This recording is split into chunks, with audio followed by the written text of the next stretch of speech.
Por ejemplo,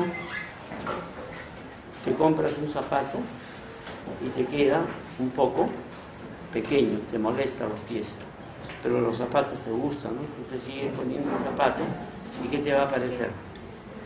Se va a los pies, se va a ajustar. ¿Qué es lo que te pasa si te pones un zapato muy ajustado? Una ampolla. Se te viene una ampolla, ¿no es cierto? Pero tú te pones un esparadrapo, un curita, y sigues caminando con el zapato y la ampolla se va a reventar, o tú mismo lo revientas la ampolla, ¿no? Con una aguja, te encuentras ahí, lo revientas.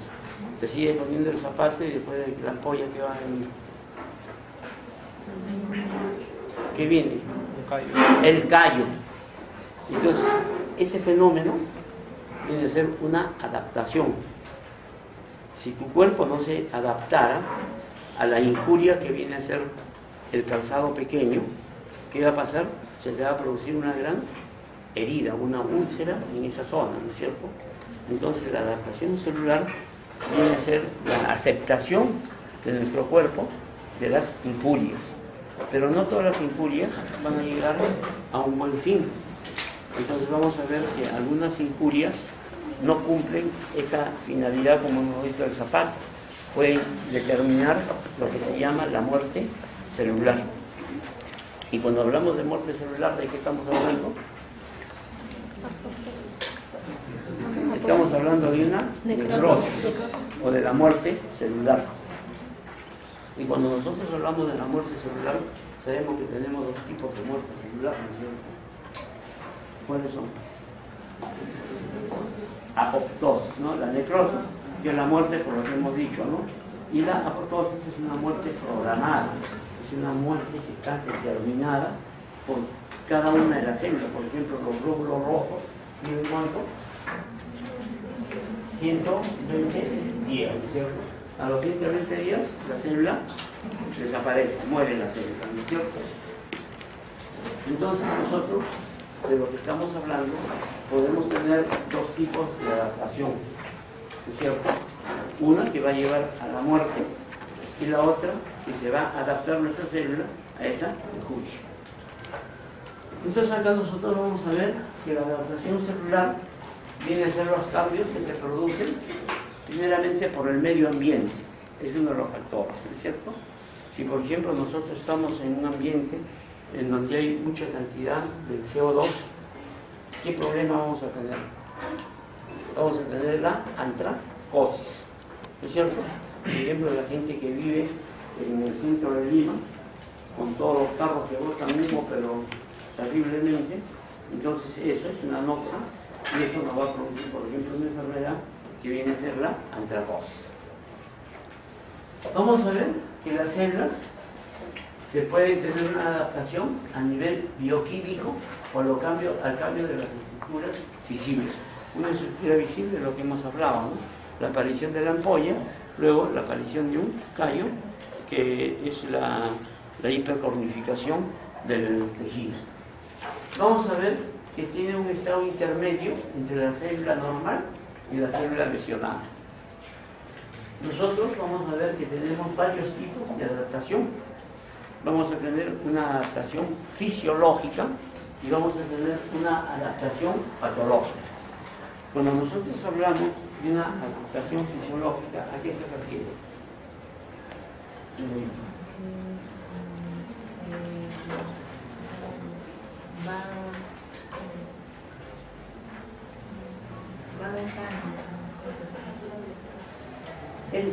Es la reacción que tiene el cuerpo frente, por decir, a las hormonas. A la mujer cuando la embarazan va a tener alteraciones, cambios. Uno de ellos es la distensión del útero, ¿no es cierto? El útero normalmente, en un útero virginal, mide de 8 a 9 centímetros. En una posgestante, el útero, primeramente en la gestación, se incrementa hasta 75 o 80 centímetros, ¿no es cierto? Porque ahí va a estar el feto, va a estar la placenta, el líquido amniótico. Entonces se distiende el útero, ¿no es cierto? ¿Y el útero qué músculo tiene, señorita? ¿Ah? ¿Qué? músculo, y porque tiene el músculo liso, ¿no es cierto? Entonces el músculo se distiende y luego se contrae. Y la contracción, ya sabemos, es para que no produzca una hemorragia, ¿no es cierto? Perfecto. A nivel de las mamas también, en la mujer gestante, se produce la hormona, la prolactina, entonces se produce a nivel de la hipófisis, ¿no es cierto? En el óvulo anterior, entonces se produce la prolactina y se produce la producción de leche, ¿no es cierto? Entonces las mamas aumentan de tamaño, termina el periodo de lactancia y lógicamente que las mamas no regresan al mismo estado normal, ¿no? Sino que están un poco más grandes, están un poco más flácidas. Cuando nosotros hablamos de la adaptación patológica, es por lo que se va a producir un daño celular o va a haber alteraciones en el funcionamiento de la célula, ¿no es cierto? Por ejemplo, una adaptación patológica puede ser en la mujer. Ustedes ven por qué ponen tantos ejemplos en la mujer, que el hombre es muy sufrido, ¿no? Por eso ya no me gusta dar ejemplos del hombre. Por ejemplo, en la parte del endometrio, cuando hay una gran producción de las glándulas endometriales, se llama una hiperplasia endometrial, que puede ser benigna o puede ser maligna, ¿no? Cuando es la hiperplasia atípica, es una hiperplasia maligna. Y ahora sí nos toca con el hombre. ¿El hombre de qué sufre? Cuando llega, por ejemplo, a los 60, 70 años. ¿De qué? De la próstata. Entonces, ¿qué se le viene a la próstata? Una hiperplasia glandular de próstata, ¿no es cierto? Pero ustedes van a leer los libros y en los libros van a leer como una hiperplasia glandular benigna de próstata, ¿no es cierto? ¿Han leído? Así dice. Ahora llegas a tu casa, muchos preocupamos, que es la hiperplasia, vamos a ver, el mismo rollo, dice hiperplasia glandular benigna de próstata.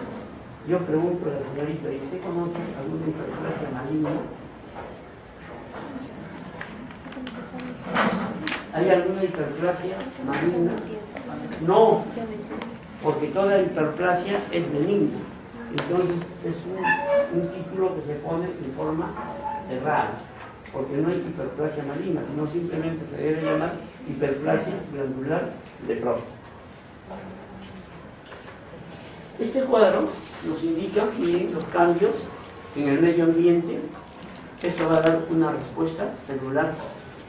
Esta respuesta celular puede ir al éxito, o sea que se adapta a la célula y la célula no muere, y el otro puede ser sin éxito, en donde se produce la muerte celular y puede haber las neoplasias. Lógicamente que en las neoplasias, todas las personas que tienen una neoplasia no mueren, ¿no?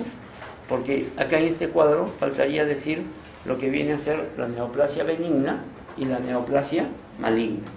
Si es una neoplasia maligna, es lo que se llama cáncer, y una neoplasia benigna puede ser, por ejemplo, un tumor, un fibroadenoma, un leiomioma.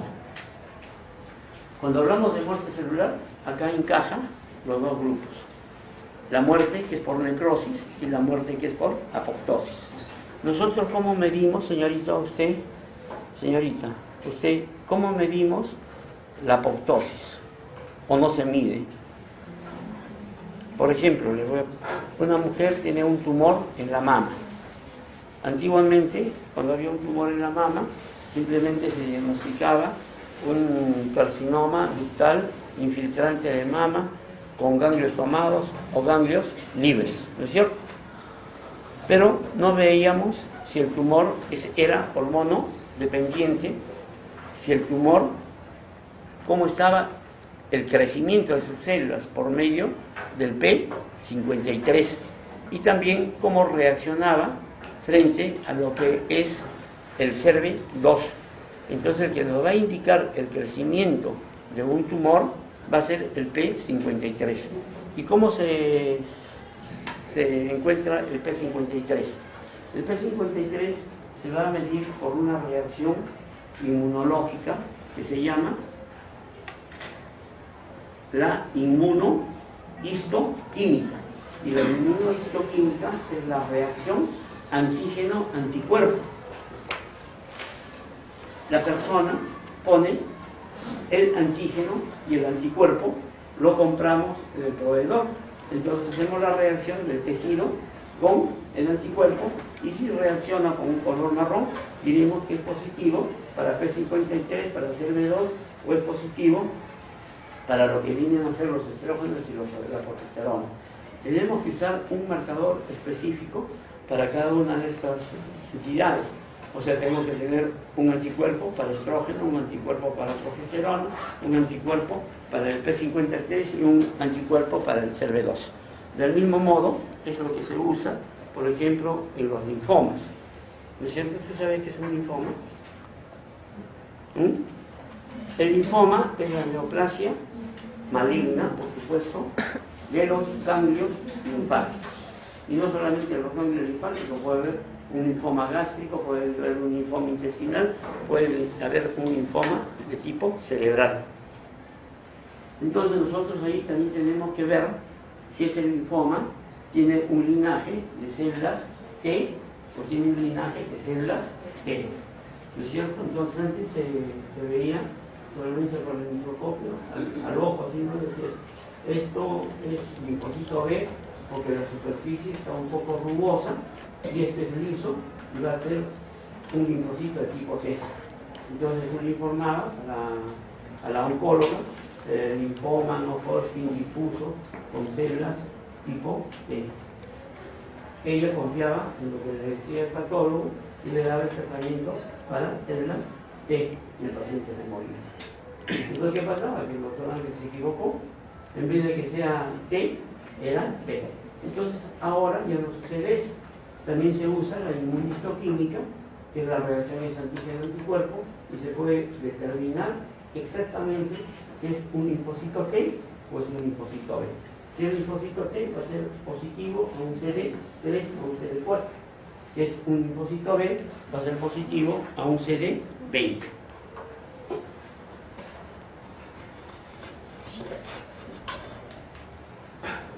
Nosotros tenemos una célula normal en donde va a ver acá la noxa o la injuria, que puede ser adquirida o puede ser endógena. ¿No es cierto? ¿Qué injuria endógena conoce? ¿Qué injuria conoce la endógena? Propia de nuestro organismo. Por ejemplo, ¿qué pasa con la artritis reumatoide? La artritis reumatoide desconoce al cartílago y lo va a destruir. Básicamente son las enfermedades autoinmunes. Vamos a tener el lupus eritematoso. Vamos a tener también otro tipo de enfermedades que pueden producir lesiones a un órgano determinado. Por ejemplo, cuando una persona la trasplantan, entonces puede haber un rechazo del trasplante, una reacción. Eso es de nosotros mismos. Entonces puede haber un rechazo inmediato, un rechazo mediato y un rechazo tardío.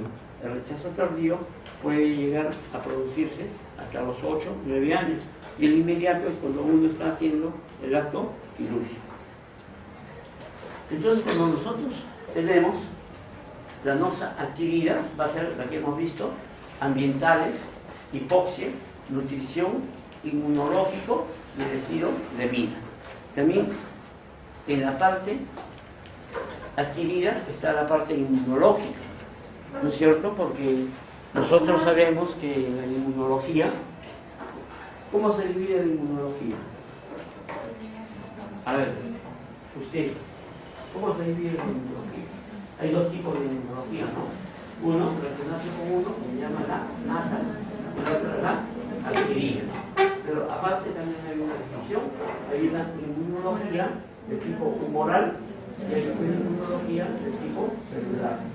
Entonces, cuando es de tipo humoral, por ejemplo, la señorita está tomando un tipo jugo, pero en el mercado, entonces viene una abeja y le pica en el labio. ¿Qué le va a pasar en el labio? Va a haber una hiperreacción, ¿no es cierto?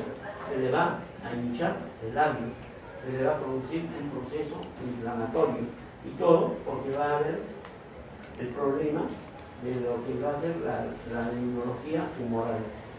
Si una persona tiene una tuberculosis, va a tener una inmunología celular. Acuérdense que la inmunología humoral es la que inmediatamente se produce. En cambio, la celular puede demorar días y hasta quizá meses. Esa es la diferencia. Entonces, por eso es que también la inmunología está en lo que viene a ser la parte adquirida. Vamos a ver el ambiental, ya por ejemplo vimos que podría ser con el carbón, puede ser con el sílice, o puede ser con cualquier otro problema que pueda haber ambiental. Vamos a tener la nutrición. ¿Cuáles son los problemas de la nutrición? ¿Cuáles son los problemas de nutrición? Una persona cuando come mucho está mal nutrido. Cuando come poco está también mal nutrido. Entonces uno puede ser la desnutrición y el sobrepeso. ¿Sí? Tenemos la parte inmunológica que ya hemos visto, la hipoxia. La hipoxia puede estar dada por muchos factores. Por ejemplo, tiene una fibrosis pulmonar. La fibrosis pulmonar va a sustituir, o sea, la fibrosis sustituye de lo que vienen a ser los alvéolos, y nosotros sabemos que los alvéolos nos van a permitir hacer la hematosis, ¿no es cierto? ¿Qué cosa es hematosis? Hematosis es el intercambio del oxígeno con el, perdón, del CO2 con el oxígeno, ¿no es cierto? Y eso se realiza a nivel de los alvéolos. Y también es muy importante esto, el estilo de vida, ¿no es cierto? Uno no puede ser muy zanahoria, ni puede ser muy malogrado, ¿no es cierto? Porque los dos extremos lo llevan a una enfermedad. Si uno, por ejemplo, se toma un trago de vez en cuando, etc. cosas, no va a tener mayor problema.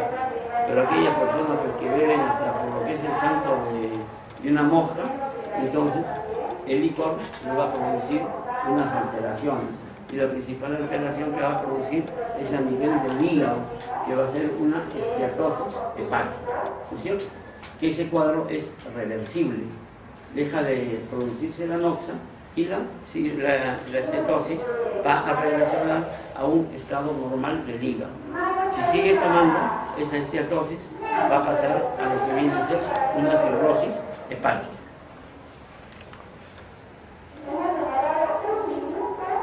Cuando tenemos la noxa endógena, tenemos factores genéticos y factores inmunológicos. Y la otra va a ser en general la injuria celular. Cuando nosotros hablamos de injuria celular, es el daño que se produce a una célula. Entonces nosotros vamos a tener acá una serie de factores. Miren, acá vamos a tener primeramente lo que va a ser adaptación celular. Va a haber una injuria reversible. El ejemplo que les he puesto, por ejemplo, de la esteatosis hepática, que puede regresionar a un estado normal, pero cuando tenemos la injuria irreversible, es que no va a regresionar a un estado normal. Por ejemplo, la cirrosis hepática. Cuando nosotros hablamos de cirrosis hepática, puede ser por factores exógenos y básicamente va a estar dado por la hepatitis, sea por la hepatitis B o por la hepatitis C. Entonces eso nos produce un daño que no va a ser reversible. Y vamos a tener otros factores, y cuando hay ese daño también irreversible, nosotros vamos a tener acá, que viene a ser la apoptosis, y como final vamos a tener la necrosis. Ejemplos de la adaptación celular, vamos a tener la hiperplasia, tenemos la hipertrofia, la atrofia y la metaplasia. Cuando nosotros hablamos de la reversible, que es subletal, vamos a tener la refracción turbia, la generación hidrópica y el cambio graso. El más representativo es esto, y también puede haber la degeneración hidrópica.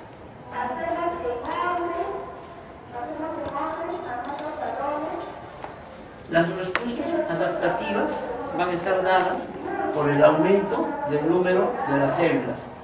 Puede haber aumento en el tamaño de las células individuales y puede haber disminución del tamaño y función de las células. Nosotros estamos viendo que si hay aumento, ¿qué va a haber? Una hipertrofia o puede haber una hiperplasia. Cuando hay disminución, va a haber una atrofia. ¿no es cierto? Por ejemplo, el ejemplo clásico de una atrofia es si uno se cae, se rompe, por ejemplo, la tibia, a uno le ponen un aparato de yeso. Entonces el aparato de yeso nos va a impedir el movimiento. Después de 30 a 35 días nos quitan el yeso y ¿cómo vamos a ver al miembro inferior? Delgadito, ¿no es cierto? Nosotros vemos, por ejemplo, a los abuelos, ¿no? Quizás tienen ustedes todavía abuelos. Entonces, el abuelo, por lo general, ya no puede caminar. Entonces, ¿qué es lo que pasa? Por la falta de función, es que se le viene la atrofia de los miembros inferiores. Y lo peor es porque su familia nunca le dice, abuelito, vamos a dar una vuelta al parque, ¿no? Lo dejan ahí arrumado al pobre abuelo. Entonces, a la gente mayor también hay que hacerle ejercicio para que no lleguen a la atrofia del músculo. Acá vamos a ver varios tipos, por ejemplo, en la parte genética vamos a tener la parte nutricional, la parte inmunitaria, endocrina, agentes físicos, agentes químicos, infecciosos y la hipoxia. Entonces, cuando nosotros hablamos de la genética, es decir, genética es porque va a haber una alteración a nivel cromosomal, a nivel del cromosoma, ¿no? ¿Y cómo se estudia el cromosoma? ¿Por medio de qué? ¿Por medio de qué se estudian los cromosomas, señorita? Para estudiar las anormalidades genéticas. ¿Por qué? Para estudiar las anormalidades. No, hay una sola palabra que dice, los cromosomas, ¿por qué se estudian? ¿Cómo se estudian? Por medio del cariotipo, ¿no es cierto? Entonces, nosotros vamos a ver que hay una serie de alteraciones genéticas. Ustedes saben que es diferente decir genético a congénito, ¿no? Genético es, por ejemplo, una enfermedad que se transmite por medio de genes. Y la otra, la adquirida, es la que se produce por alguna malformación en el momento de la gestación. Por ejemplo, el labio leporino. El labio leporino es un mal congénito. ¿O qué tipo es? El labio, ¿ah? ¿Cuál? No le entiendo nada. ¿Qué cosa es? ¿El labio leporino qué es? Congénito. Y lo que va a ser genético va a ser, por ejemplo, que hay una alteración del cromosoma, el síndrome de Turner, de Marfan, la trisomía 21, etc. de cosas. Vamos a ver nutricionales. Hay personas que ingieren vitaminas por gusto. Entonces, el depósito de vitaminas van a hacer alterar el metabolismo normal de un órgano, de una célula. Por ejemplo, aquellas personas que dicen, no, estoy viendo mal y voy a tomar vitamina A. Entonces toman vitamina, pero hasta decir basta, y sabemos que la vitamina A va a impedir el metabolismo del cartílago. Entonces, en vez de que le haga bien para los ojos, le produce una alteración a nivel de los cartílagos. Lo mismo, hierro. Señorita, a ver, usted dice que dormir un ratito y aún me fuerza. Dígame, para cuando sobresale de hemoglobina baja a una persona, ¿qué le dice que es? A una anemia, ¿no es cierto? Y con eso le está diciendo algo al paciente que tiene hemoglobina baja. Ya, pero ¿y qué? No. Lo primero que hay que averiguar cuál es la causa de la anemia. Si usted le dice al paciente tiene anemia, como si no le dijese nada.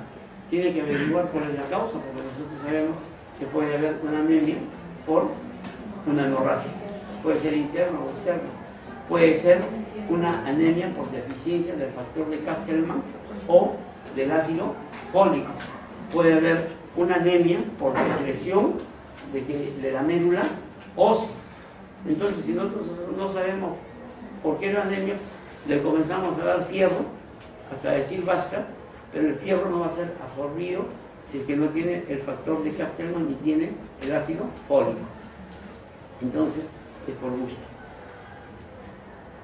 En la parte inmunitaria, ya hemos visto, ¿no?, que reacciones producidas por el sistema inmunitario. tenemos que ver todo lo que viene a ser humoral y celular. Y hemos puesto ejemplos. Vamos a ver la parte endocrina. Por ejemplo, nosotros sabemos cómo es la homeostasia del calcio, señorita. Nosotros en dónde tenemos calcio. A nivel de los huesos, pero también tenemos calcio a nivel de la sangre. ¿Es cierto? Entonces, ¿qué pasa, por ejemplo, con una persona que es una mujer que está en la etapa de la menopausia o con menopausia, se disminuyen los estrógenos, la progesterona, entonces le va disminuyendo el calcio de los huesos, ¿es cierto? Lo que se llama la osteoporosis. Entonces, hay una hormona que hace que el calcio de la sangre pase al hueso. ¿Qué hormona es esa? Es una hormona producida por la tiroides, ¿no es cierto? La calcitonina. Entonces, al contrario, si nosotros tenemos una deficiencia de calcio a nivel de la sangre, entonces va a haber otra hormona que es de la paratormona, o sea, de la paratiroides, que saca el calcio del hueso y va a nivelar el sangre. ¿Y para qué se nivelará el calcio en sangre? ¿Para qué? ¿Qué función tiene el calcio? La contracción muscular, ¿no es cierto? Si no hay calcio, no se va a producir contracción muscular. No va a haber pasaje del impulso nervioso, del axón, a la placa miomotora y a los tubos transversales. Entonces no hay contracción muscular. Vamos a ver agentes físicos.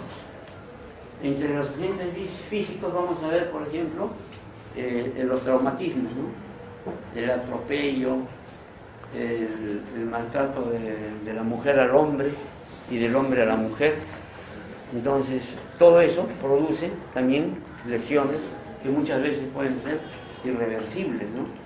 Por ejemplo, agarran la cabeza y le golpean contra la pared o contra el suelo, entonces le producen un traumatismo cráneo-encefálico. Y por el movimiento también le pueden producir un traumatismo encéfalo-craneal. Tenemos los agentes físicos. Tenemos traumatismos mecánicos. Un mecánico está arreglando un carro, se mueve el caballete y le aplasta el carro. Entonces, por aplastamiento no va a poder respirar, no va a tener buen funcionamiento de los órganos internos, el paciente se puede morir. Vamos a ver lesiones térmicas, las quemaduras, el frío produce necrosis, entonces también produce lesión celular. Y vamos a tener la irradiación. La irradiación, la más común es la irradiación solar, y la otra viene a ser la cobaltoterapia. Cuando se le pone mucha radiación a un paciente, por ejemplo, si un paciente tiene un cáncer de tiroides, antes le irradiaban toda la cabeza, todo, ahora les ponen rayos completamente dirigidos para esa zona como si fuese un radio cavitario. A pesar de eso, si se exceden de la dosis, puede producir dermatitis y puede producir quemaduras en la piel, que se llama la dermatitis actínica. Agentes químicos. Vamos a tener intoxicación por metal pesado. Puede ser por el plomo, puede ser por el mercurio. Antes, cuando nos curaban los dientes, el odontólogo usaba el mercurio, ¿no?, para ponerte la amalgama. Ahora felizmente ya no usamos eso para no poder tener problemas. Los problemas infecciosos por virus, bacterias, parásitos, hongos y otros organismos. La hipoxia. Cuando se produce la hipoxia puede ser por problemas pulmonares o por lo que va a conducir la sangre, o sea, por los vasos sanguíneos. Por ejemplo, puede ser la arteriosclerosis, pueden ser enfermedades coadyuvantes como el lupus eritematoso, etc. cosas. Cuando nosotros hablamos de atrofia, va a ser la disminución del tamaño de las células por pérdida de sustancia celular. Ustedes han escuchado hablar, por ejemplo, a los cargadores de la parada, ¿no? Esa gente se carga sobrado un saco de papa que pesa más o menos 70 kilos y en algunos casos hasta 80 kilos Por eso es que ahora las leyes los protegen y los sacos no deben ser mayor de 50 kilos. Entonces los hombres cargan todo eso, entonces al comienzo tienen una hipertrofia, ¿no? Se hacen musculosos. Lo mismo los que van a los gimnasios, ¿no? Tienen una hipertrofia muscular. Dejan de hacer los ejercicios y les vuelven al estado normal. En el caso de los cargadores, cuando ya son un poco ancianos, los botan del trabajo, ya no hacen ese trabajo, entonces se vuelven con los músculos atróficos o hipotróficos. La denervación. Una persona sufre, por ejemplo, un accidente de tránsito, sufre la ruptura de la médula espinal, entonces no va a poder caminar. Al no poder caminar por denervación de los músculos, se produce una atrofia. Por disminución del aporte sanguíneo, básicamente cuando hay problemas de arteriosclerosis. Vamos a ver que hay una mala nutrición. Ustedes han visto, por ejemplo, en los niños que hay dos fenómenos de desnutrición, el huasharco y el marasmo. Entonces ustedes van a ver que en estos casos el niño no va a poder caminar porque son puro hueso y pellejo. Vamos a ver la pérdida de la estimulación. Si por ejemplo no son estimulados para caminar, ese cosas, los tienen sentados en un lugar, se produce una atrofia por problemas endocrinos y lo básico es por el fenómeno del envejecimiento.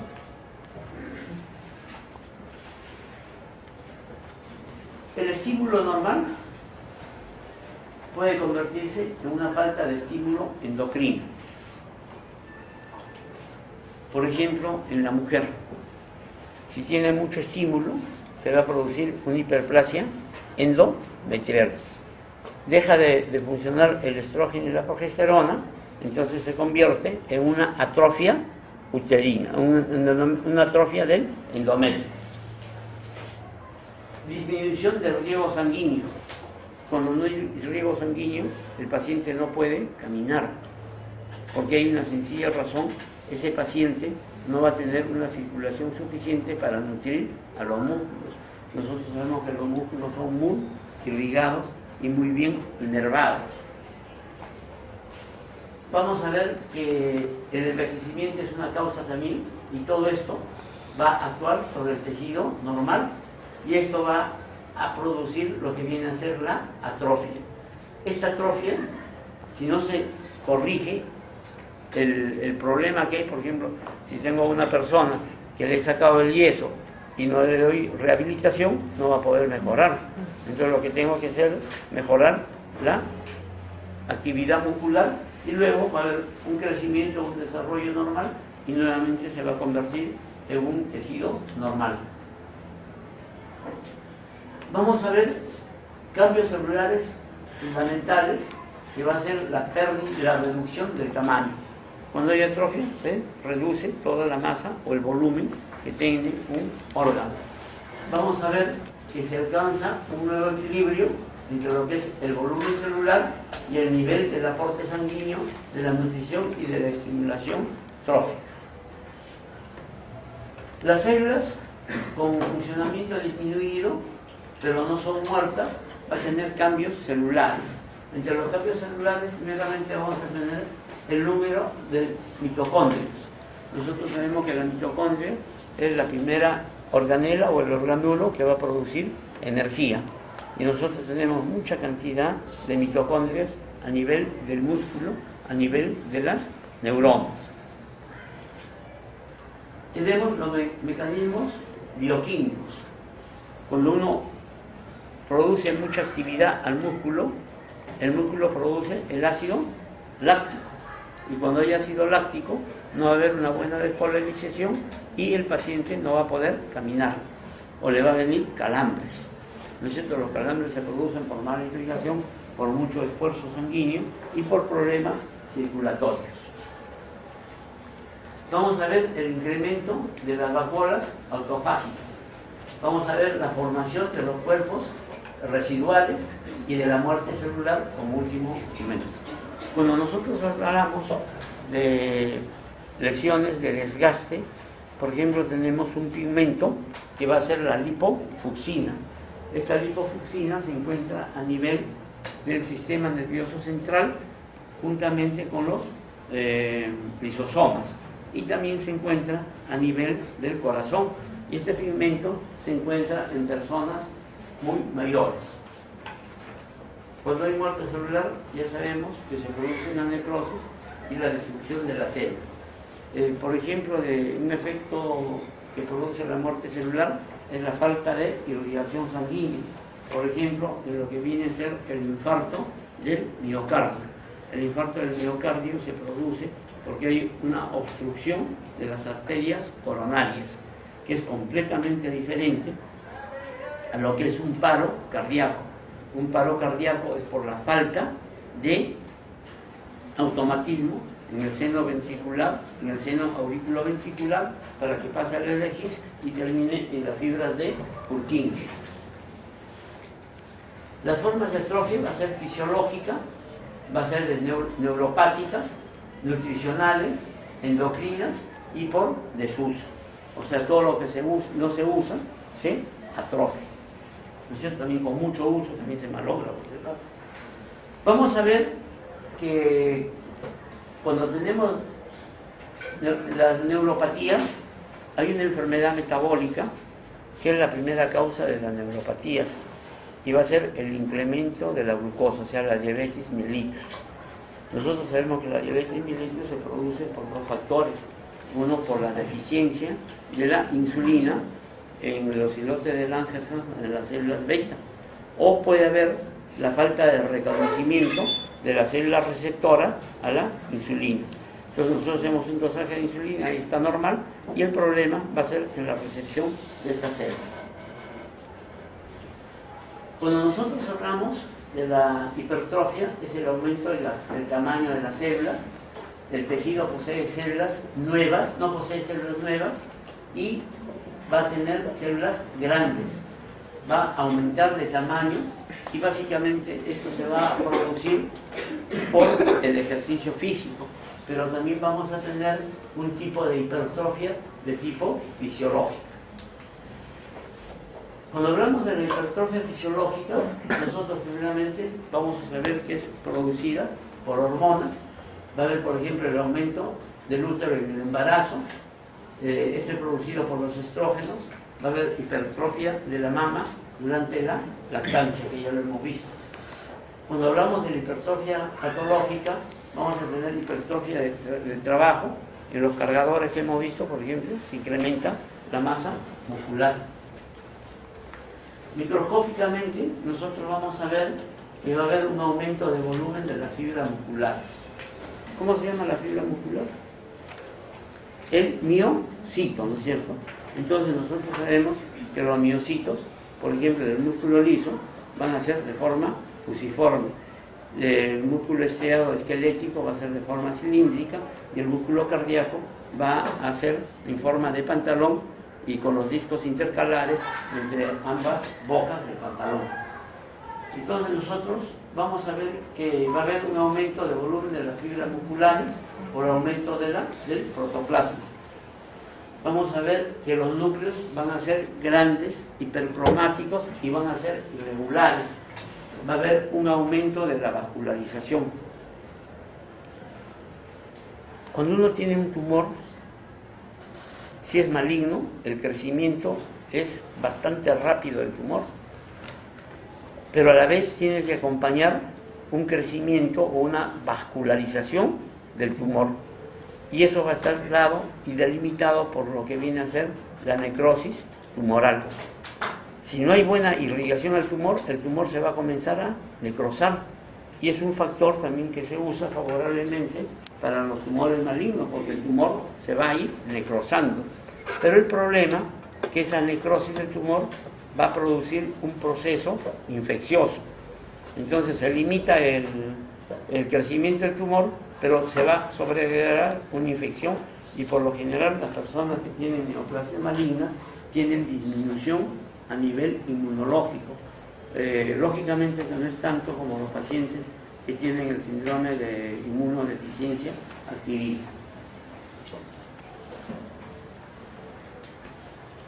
Acá tenemos ejemplos.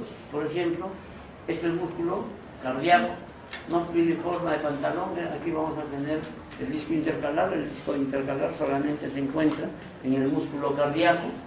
Entonces, cuando hay, por ejemplo, un problema de arteriosclerosis, el corazón tiene que bombear con mayor fuerza. No, si por ejemplo tenemos una obstrucción a nivel del callado de la aorta, el corazón tiene que vencer esa resistencia. Entonces, ¿qué va a haber? Va a haber aumento de volumen del miocardio, sobre todo del corazón izquierdo.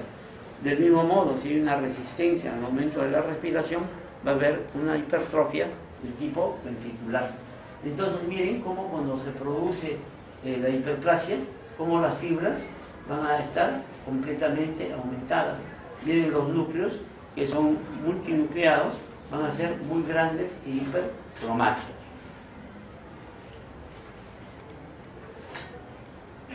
Cuando uno tiene un infarto de miocardio, inmediatamente las estriaciones comienzan a desaparecer. Vamos a ver que los límites de las células solamente van a estar como sombras. Y luego, después viene la destrucción total de las fibras y va a producirse la cicatrización y la producción de fibrosis. Entonces, primero hay cambios recientes y después van a haber cambios posteriores. Cuando hablamos de la hiperplasia celular, vamos a ver que es el incremento del número de células de un tejido y que aumentan su volumen. En la clasificación vamos a tener la hiperplasia de tipo fisiológica y la hiperplasia de tipo patológica. Cuando nosotros hablamos de una hiperplasia fisiológica, vamos a tener una hiperplasia hormonal, en donde vamos a ver, por ejemplo, la proliferación del epitelio glandular de la mama o del útero. Vamos a tener una hiperplasia compensadora en la hepatotomía. Por ejemplo, ustedes saben que el hígado está conformado por células epiteliales. Si un paciente tiene una insuficiencia hepática severa, nosotros podemos hacerle, por ejemplo, un trasplante de hígado. Actualmente se está haciendo por vía sanguínea células machacadas del hígado, y estas células se adhieren al hígado y van a comenzar a crecer. Entonces, eso es el fenómeno que va a producir una hiperplasia compensadora. Vamos a ver la parte patológica, que va a ser la estimulación de las hormonas que va a producir, por ejemplo, la hiperplasia del endometrio. El endometrio tiene dos fases: la fase proliferativa y la fase secretora. Esto está gobernado por las hormonas, el estrógeno y la progesterona. Cuando hay el incremento de estas hormonas, lo que se va a producir es la proliferación de las glándulas, y las glándulas, que pueden ser en la fase proliferativa redondas o en la fase secretora en dientes de serrucho, van a presentar una formación de astas de venado. Entonces, cuando uno observa esto, uno dice: esta es una hiperplasia simple de endometrio. Se encuentra una estratificación o algún tipo de atipia, nosotros diremos: esta es una hiperplasia atípica de endometrio. Acá tenemos, por ejemplo, la hiperplasia del endometrio. Miren, estas son las astas de venado. Miren. Entonces, esto nosotros decimos es una hiperplasia de endometrio. Y la otra característica es que nosotros podemos encontrar las glándulas espalda con espalda. La próstata. ¿La próstata va a ser hormonodependiente o no? La próstata es hormonodependiente. ¿Quién va a producir el crecimiento de la próstata? Es el testículo. Entonces, a los pacientes que tienen hiperplasia o hipertrofia de próstata, lo que se tiene que hacer también es la castración. Puede ser la castración química o la orquitectomía bilateral, para que no pueda producir hormonas masculinas. Vamos a tener también, por ejemplo, estas lesiones. Miren, acá es una lesión verrucosa, Y vamos a tener acá también las hiperplasias de tipo epitelial.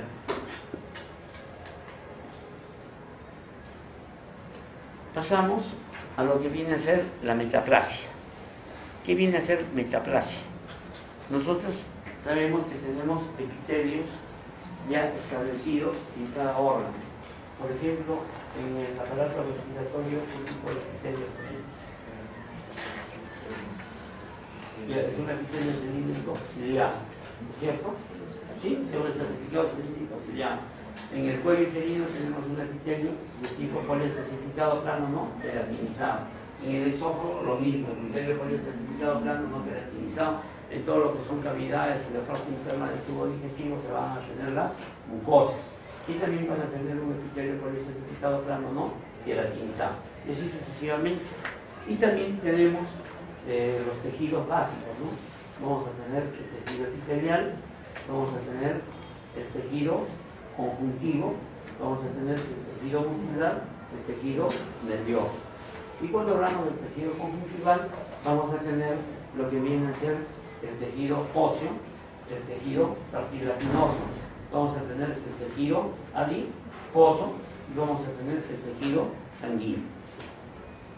La metaplasia incluye al cambio del epitelio por otro epitelio más resistente, o de un mesénquima por otro mesénquima más resistente. Ejemplo, el amigo, hay por ejemplo en la puerta de su casa hay un madero y todos los días que sale se golpea el brazo. Entonces, tanto que se golpea el brazo, el tejido muscular es reemplazado por el tejido óseo. Eso se llama una metaplasia. A esta metaplasia también se le va a llamar el tejido óseo heterotópico. Cuando hablamos de epitelios, por ejemplo, si una persona tiene pirosis, o sea, come, se acuesta y el contenido gástrico pasa al esófago. Entonces nosotros sabemos que el contenido gástrico va a tener ácido clorhídrico. Entonces ese ácido clorhídrico es corrosivo. Por eso es que en el estómago nosotros lo que tenemos que no proteja es el moco. Y en el esófago también hay moco, pero menos cantidad. Entonces el esófago cambia de lo que viene a ser un epitelio poliespecificado plano no queratinizado a un epitelio de tipo gástrico. ¿Y cuál es el epitelio gástrico? Cilíndrico, ¿no es cierto? Pero tiene que tener una característica. Tenemos que encontrar las células caliciformes. Y las células caliciformes, ¿en dónde se encuentran? A nivel del intestino delgado y a nivel del intestino grueso. Entonces vamos a tener en el esófago una metaplasia gástrica con células caliciformes y la presencia de un intestino. Entonces tenemos una metaplasia intestinal completa cuando va a tener el intestino delgado, y vamos a tener incompleta cuando es el intestino grueso. ¿Por qué será completa en el intestino delgado? Porque el intestino delgado va a tener lo que se llama el ribete en cepillo, o sea, va a tener la parte absortiva. Entonces eso nosotros llamamos una metaplasia intestinal de tipo completo. Cuando no tienen ese ribete en forma de cepillo, se va a llamar incompleta, y es la que se encuentra a nivel del colon. ¿Sí? En el cuello uterino sucede lo mismo, ¿no es cierto? El cuello uterino, ¿cuántas partes tiene, señorita?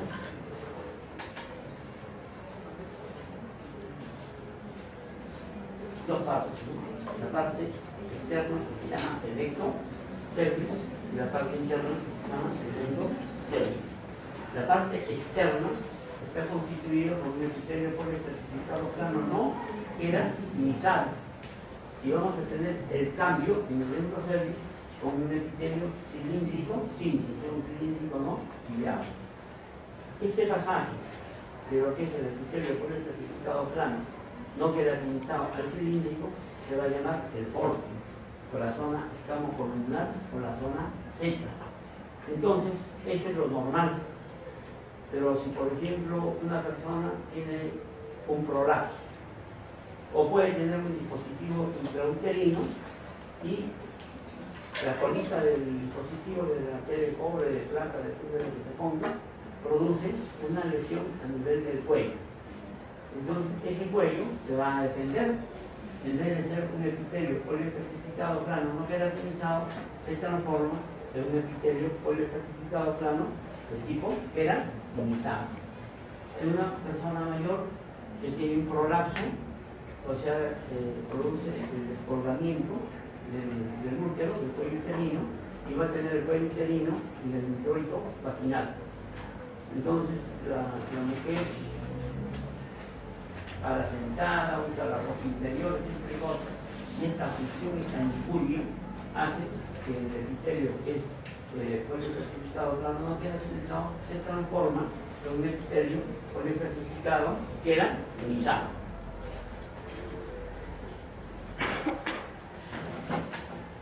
Vamos a ver qué me olvidó acá. Y acá tenemos, por ejemplo, el epitelio cilíndrico que hemos visto. El epitelio transicional, me olvidé decir. Es diferente decir epitelio transicional al epitelio de transición. El epitelio de transición es el epitelio del uráculo, o sea, de la vejiga, de los uréteres, de la pelvis renal. Y el epitelio de transición es ese epitelio que vimos, por ejemplo, a nivel del cuello uterino, que en el recto cervix tiene un epitelio policertificado plano no queratinizado, y luego el pasaje del epitelio cilíndrico se llama porcio o zona escamocolumnar. Y en nuestro cuerpo nosotros tenemos varios lugares en donde tenemos ese epitelio de transición. Uno es en la mujer, en el cuello uterino. En el hombre y en la mujer es a nivel del pasaje del esófago al estómago. El esófago tiene epitelio policertificado plano no queratinizado y el estómago tiene un epitelio cilíndrico no ciliado. También es una zona escamocolumnar o es un sitio de transición. A nivel del ano tenemos igual. El colon tiene un epitelio cilíndrico no ciliado y la parte interna del ano tiene un epitelio policertificado plano no queratinizado.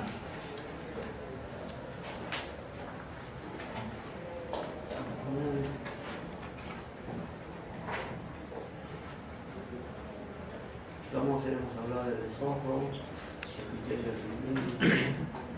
Miren, acá vamos a ver cómo es el cambio de los epitelios.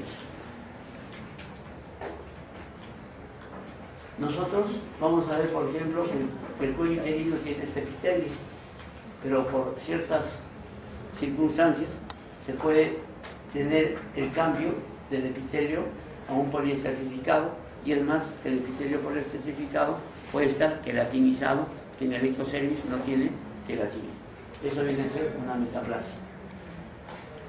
En las metaplasias, muchas veces, cuando disminuye la injuria, puede regresionar al estado normal. Pero, por ejemplo, cuando se tiene el cambio del mesénquima de músculo a hueso, simplemente hay que hacer la cirugía para sacar ese hueso ectópico.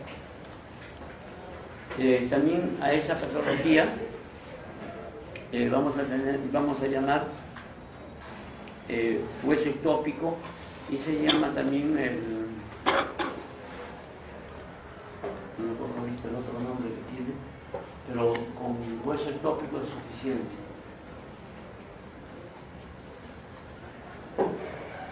Cuando nosotros tenemos que persiste el estímulo, va a persistir el cambio. Y vamos a ver que después de este cambio, nosotros vamos a ver que, por ejemplo, acá tenemos un epitelio, ¿no? Que si es cilíndrico, por ejemplo, a nivel del cuello uterino, es cilíndrico simple, y en áreas encontramos un epitelio policertificado plano no queratinizado. Y por último, vamos a ver lo que vienen a ser las displasias. ¿Qué es displasia?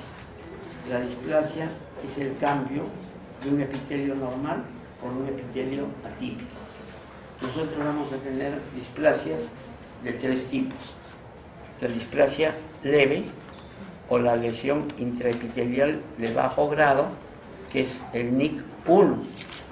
2, vamos a tener la displasia moderada, que va a ser el intermedio entre la leve a la severa. Cuando nosotros hablamos de displasias severas, estamos hablando de que puede ser ya un carcinoma in situ.